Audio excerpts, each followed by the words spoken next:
Hello tout le monde, j'espère que vous allez bien. Je vous retrouve pour une nouvelle vidéo pour vous présenter 3 séries que vous devez absolument regarder. Donc c'est parti. Donc je pense qu'une majorité d'entre vous les ont déjà vues, mais j'essaie de prendre des séries que je trouve pas assez mises en avant et que j'ai personnellement adorées, et du coup je vais vous les présenter et j'espère que ça vous donnera envie d'aller les regarder.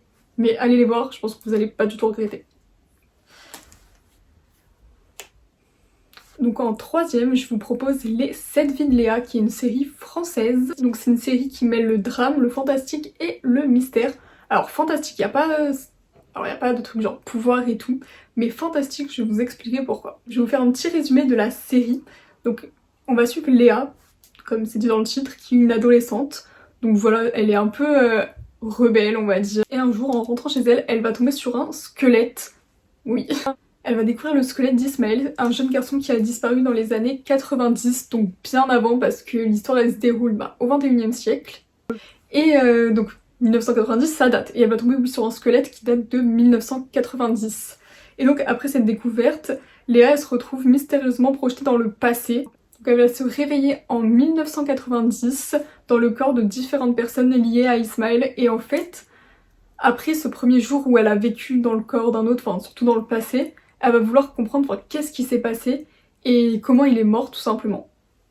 Et donc pendant 7 jours consécutifs, Léa elle revit les événements du passé en incarnant une nouvelle personne à chaque fois. Donc à chaque fois on va suivre le point de vue d'une personne différente, donc du passé, mais on va voir qu'il y a des choses qui sont liées avec Léa dans le présent. Et ça c'est une dinguerie. C'est dingue, enfin elle le connaît pas, elle tombe sur un squelette, sauf que maintenant qu'elle va apprendre, on va dire, à le connaître, mais dans le passé, elle va se créer une attache avec lui, sauf que c'est pas le même temps. Et ça c'est horrible, et d'autant plus que il est décédé. Et donc du coup, à travers les sauts temporels, pendant 7 jours, elle va tenter de découvrir ce qui se passe, mais on a des retours en même temps dans le présent du coup, et des événements qui vont subvenir en même temps dans le présent, puisque du coup elle a trouvé le corps, et donc il va y avoir une affaire avec ça. Cette série, elle a seulement une saison, mais franchement c'est incroyable. En vrai j'aurais peut-être aimé une suite, mais en même temps non, parce que la série est complète en fait, la saison est complète, on a tout ce qu'on veut, elle est prenante. Je vous promets, franchement pour une série française c'est super bien joué. Dans la série par exemple on a Théo Fernandez, je pense que vous connaissez, qui a joué dans Les Tuches ou dans d'autres séries films. Et voilà, franchement c'est super bien joué et l'histoire est super prenante et j'ai adoré, je peux que vous la conseiller, moi aussi on me l'avait conseillé et donc je vous la conseille à mon tour. La deuxième série que je vous recommande, ça a été un coup de cœur pour moi, vraiment j'ai trop aimé, et malheureusement il n'y a qu'une saison aussi mais qui est incroyable, c'est Teeny Pretty Things, donc qui est adapté du roman. Donc Teeny Pretty Things et la suite qui est Shiny Broken Piece, et franchement j'ai trop aimé, je vous les conseille. C'est différent en vrai de la série, déjà même les personnages ils ont pas les mêmes noms, et encore ça c'est un détail, mais même l'histoire elle est un peu changeante je trouve, donc j'ai autant aimé la série que les livres. La série vraiment j'ai trop aimé, j'ai trouvé les décors étaient trop bien, enfin tout était trop bien, les scènes étaient très belles, et je vais vous faire donc un petit résumé de la série. Donc l'histoire se déroule à l'Académie Archer, une prestigieuse école de danse à Chicago. Et tout commence lorsque Cassie Shore, une élève prodige, chute mystérieusement du toit de l'école. Donc ça laisse planer des soupçons de tentative de meurtre, parce qu'on sait pas, est-ce que c'est elle qui a sauté ou est-ce qu'on l'a poussée. Et donc après cet incident, il y a une nouvelle élève qui arrive, c'est Nevea. C'est une jeune danseuse talentueuse mais issue d'un milieu modeste, alors que là-bas c'est un peu une école prodigieuse où souvent la majorité de ceux qui sont là, ils ont l'argent, ils sont bien. Et donc elle est admise pour remplacer Cassie. Donc déjà ça c'est vu d'un œil un peu bizarre parce que du coup c'est direct la nouvelle, et en plus elle remplace Cassie, l'ancienne élève très prodige. Elle est pas très bien vue. Et surtout, c'est bien plus sombre que ça y paraît. Les étudiants ils sont prêts à tout pour atteindre le sommet, même entre amis ils sont prêts à se faire des crasses. Et on va se rendre compte que cette école elle cache beaucoup de secrets. Donc les personnages principaux dans cette série au fond c'est Nevea, donc la nouvelle élève, mais on a aussi Betty, je crois qu'elle s'appelle aussi comme ça dans la série, en tout cas dans le livre elle s'appelle comme ça, qui va être son ennemie et qui va pas lui faire de cadeaux. Mais franchement je vous invite à regarder la série, il y a de la romance, et surtout il y a beaucoup de mystères, il y a de la danse, ça j'ai trop aimé. C'est grave original, enfin j'ai trop kiffé. Et l'histoire est grave prenante. Donc franchement il y a du mystère avec la chute de Cassie, mais entre eux après il y a des nouveaux secrets, des autres mystères, avec les professeurs qui sont liés aussi. C'est une dinguerie, je vous recommande de fou. Et la série que je vous recommande le plus c'est Control Z, il y a 3 saisons. Franchement c'est une de mes séries préférées, elle est clairement dans mon top 3. Donc je vais vous en parler tout de suite, et celle-ci vraiment c'est celle que je vous recommande le plus. Déjà c'est une série mexicaine, je pense d'ailleurs vous allez retrouver plusieurs acteurs que vous connaissez comme Michael Ronda qui a joué dans Soy Luna, ou encore Xabiani Ponce de Leon, je sais pas comment on le prononce, qui joue Marco dans Violetta, ou même Zion Moreno et d'autres, donc Zion Moreno qui joue dans le remake de Gossip Girl, mais après il y a d'autres acteurs que vous connaissez peut-être.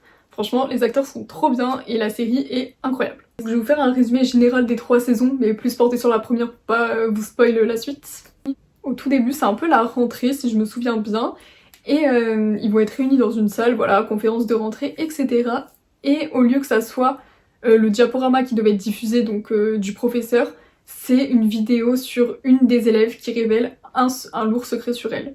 Et donc clairement au fur et à mesure ils vont recevoir des messages, des vidéos sur plusieurs élèves de secrets à chaque fois. Et donc on se demande déjà qui a ces secrets et qui balance tout ça. Sauf que ça va entraîner des drames parce que du coup ils vont se demander qui c'est, ils ont plus confiance en personne.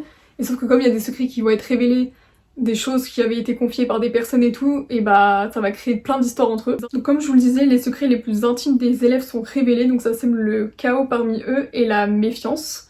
Et donc on va suivre Sofia Herrera, une adolescente intelligente mais asociale et perspicace qui décide de mener l'enquête pour découvrir l'identité du hacker.